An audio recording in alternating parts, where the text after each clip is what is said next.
Brother lads, welcome back to the Cossy Arsenal podcast. My name is Cossy. Welcome back to brand new video. This is the latest Arsenal news and transfer news as well. Thomas Partey is wanted by Galatasaray, who think they can get the Ghanaian midfielder at a reasonable fee. Now, they want to offer him a chance to stay in Europe because he doesn't want to go to Saudi Arabia. Barca want him as well. It's going to be very interesting to see whether Arsenal will sit down with Thomas Partey at the end of this season to try to extend his contract because interest is growing and growing and growing. Kai Havertz is the player of the month for Arsenal in April, and that poses the question from me to you: is Kai Havertz among the 10 best signings of the summer last summer? Because he's really come good. 12 goals, 6 assists for Arsenal. In the Premier League, I think he's done much better than so many players out there. Is he a successful signing for you? Has he now turned into a good signing? We know Declan Rice is up there among the best signings of the summer. We know that Jalen Timber, although he's not played so many games, he's among the popular signings, among the Arsenal fan base. But where does Kai Havertz rank for you in terms of, a successful signing? Is he successful just for Arsenal, but also is he successful a signing when you compare him to all other, signings in the Premier League? Now, Bruno Guimaraes is going to be an interesting topic for us to discuss this summer, as it has been reported that Arsenal are going to do whatever it takes to sign Bruno Guimaraes, but they will not pay the £100 million that are being, that is being asked for by Newcastle. Now, Newcastle know that PSG is also there, and they are waiting for Arsenal and PSG to go for a shootout. Bruno Guimaraes wants Arsenal, that has been reported, and that's going to be a very big game changer when it comes to this deal. Hit the like button. Subscribe to the channel as well. We didn't have that early morning upload yesterday at 11 a.m. I'm sorry. And also we didn't have that 4 p.m. upload. Obviously, electricity problems in this country will not kill me. But we are back with fresh uploads. So make sure you're getting involved in the comment box below, because in the first 1 hour, I am in the comments replying to your thoughts and opinions as well. So let's start off with the big Kai Havertz story. He's won another player of the month. By the way, ever since January, we've got to say, take a bow for Kai Havertz. He's been absolutely magnificent, absolutely fantastic as a player. Now, for me, winning player of the month for April, this is deserved. Yes, we know that there was a time where Arsenal were trying to push him, give him penalties, give him, sitter chances to boost his confidence. But right now, Kai Havertz is one of the players that you are frightened if he's not in the squad. You are really frightened if he's not, part of the team that's going to play. Actually, when he picked up that 10th yellow card, I had not educated myself enough about the yellow cards rule. And I was very, concerned about what are Arsenal going to do? How are we going to deal with Manchester United without Kai Havertz in the team? But then eventually, I found out that he is actually eligible to play against Man United. And for me, that was a big relief. To know that Kai is available against Man United and Everton. So I think April, well deserved. You look at the games we played, apart from the Aston Villa game, and maybe the Bayern Munich games, because those two fixtures, those were disasters on the end of Arsenal. But apart from that, we've had a very difficult month. We had Chelsea there, we had scored a brace, we had Tottenham there, he also got on the score sheet and assisted for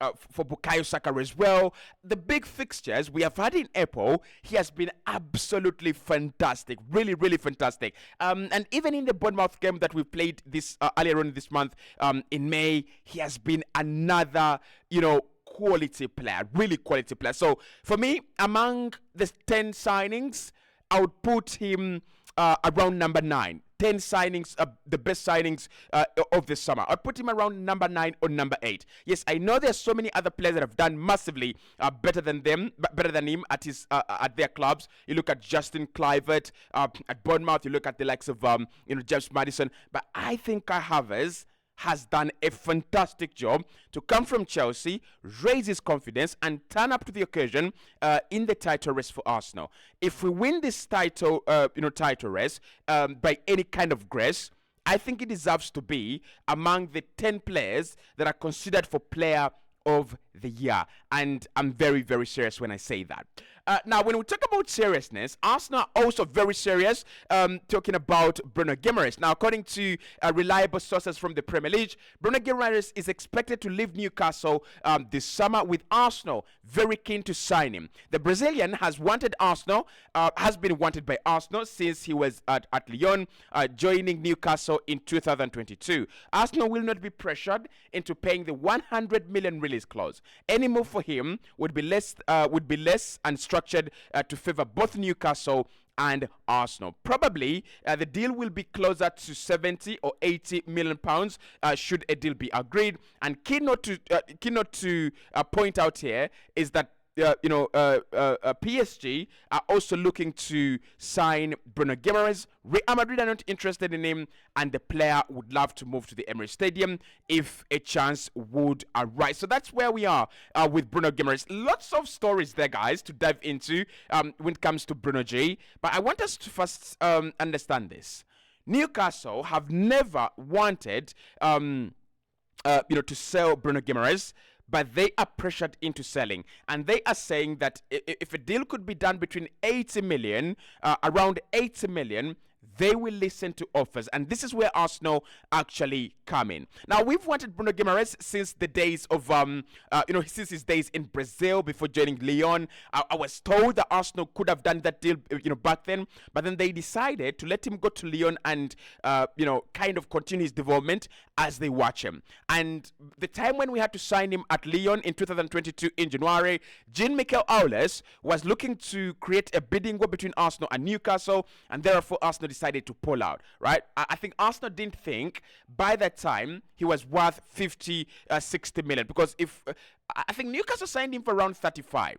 If we had gone into a bidding war, it would have been worse. It could have been, 50, 60 million. Arsenal decided to withdraw and wait and see how the situation develops. Now, 2 years later, in 2024, Arsenal back for Bruno Guimaraes, and that shows you the level of consistency of this guy and the level of quality of this player. Like, look at Housemoa. We wanted him during the same period of time. Where is Housemoa? Arsenal are not anywhere near sniffing around Housemoa. It's the same thing with Yuri Telemans. Arsenal still wanted Yuri Telemans, as a player, but we are nowhere near trying to sign Yuri Telemans. But Bruno Guimaraes, his development has been fantastic, and his consistent levels, in the Premier League, but also in Europe and on the national team, they have been, fantastic as well. So Arsenal still going back to the same guy who we think is going to be a fantastic addition to the midfield. Now, what are the terms and conditions, and what do you have to know about this deal as the information is coming out? Number one, Bruno Guimaraes is interested in a move to Arsenal. Should there be an avenue to join Arsenal, he's 100% sold onto the idea of the Arsenal project. And I bet every player out there, apart from maybe Neymar, Messi, and Luis Suarez, they would love to play for Arsenal right now, right? Obviously, we don't have a lot of wages, big wages, those 400,000, 500,000. I don't think Arsenal is there yet in terms of wanting to pay anyone that crazy amount of money. But when you talk about players being attracted to this Arsenal project, players wanting to win trophies, players wanting to play good football, a good brand of football, to identify with something proper. I think, players out there really want to, come to this Arsenal side. And of course, like David Ornstein said, and also Ian Wright, there's so many big name players out there that are really dying to get to this Arsenal project. There's so many big name players out there that would love to be part of this Arsenal team, given its development and where we are at the moment. So Bruno Guimaraes wants Arsenal. That's very positive, because for me, that creates the difference between us and PSG. And that takes me to the next point, which is competition. Now, earlier on, it was reported, and I did react to that story as well, that Bruno Guimaraes is of interest to Manchester City and Arsenal, and we could see a head-to-head shootout between Arsenal and Man City once again in the second consecutive summer for a midfielder. However, the information I'm getting is that PSG are the club interested with Arsenal. It is not Madrid. It is not Manchester City. And for me, however much I respect PSG at the moment, They have the money. They can pay 90 million. They can give him bigger wages. But I don't see how Bruno Guimaraes is choosing the French League One over the Premier League. I don't see how he chooses potential French League One, domination over potential Premier League domination. I don't see how he chooses a team that will never win the Champions League to a team that is on the brink of winning the Champions League. I don't see how it goes to PSG. I'm sorry, I don't see how it goes to PSG. But also, in terms of the player being interested in Arsenal for quite a very long time, this is kind of a dream. I think eventually he will end up at Arsenal. I think about Edu, I think about Gabriel Jesus, I think about Gabriel Martinelli, Gabriel Magalhaes, all these Brazilian teammates, they're going to have such a huge effect, to this Arsenal team. By the way, I just realized that I thought Arsenal don't have Brazilians. Then I realized we have Gabriel Magalhaes, Gabriel Jesus, Gabriel Martinelli. There's so many Brazilians in this team that I usually don't even think about. But the point for me is that because Bruno G is wanted by Arsenal and he wants Arsenal as well, PSG might not stand a big chance in terms of blocking this move. They have the money, we know, but it's also down to the player.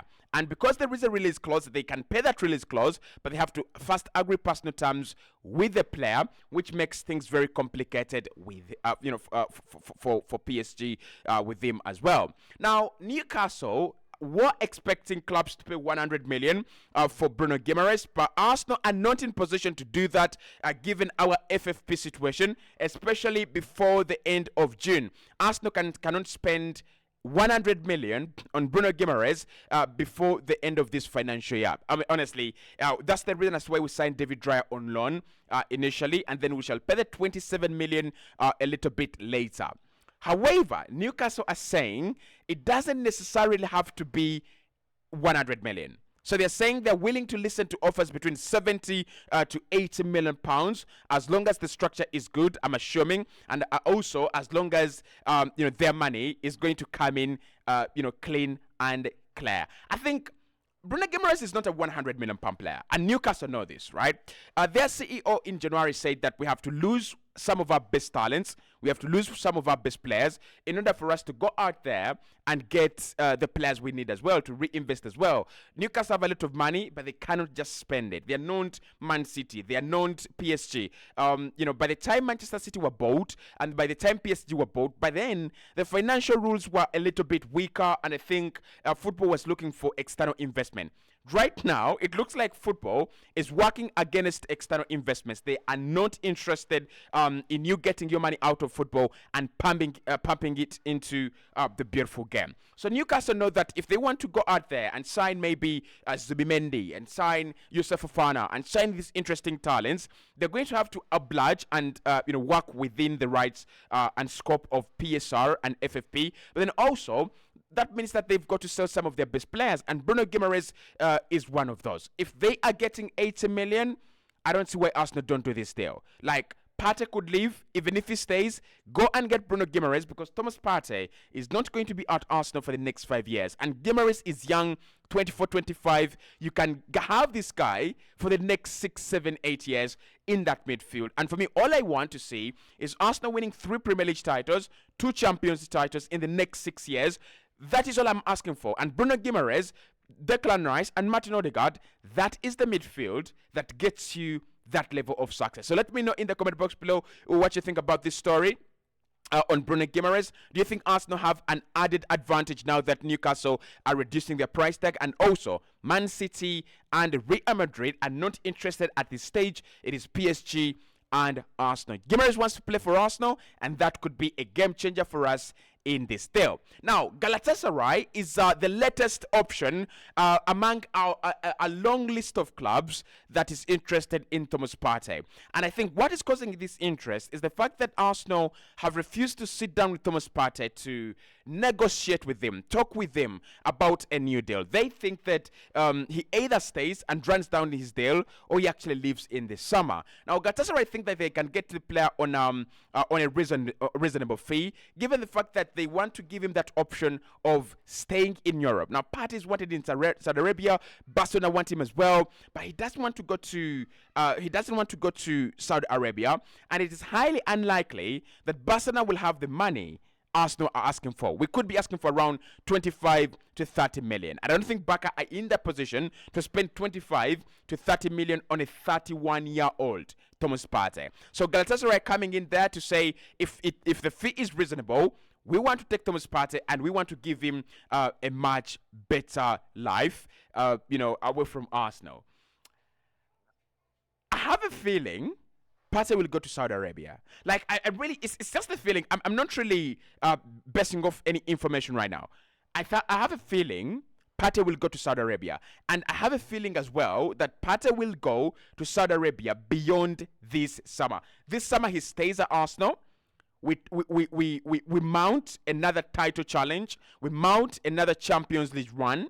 And then if we are successful, that is when we are going to see a lot of players leave.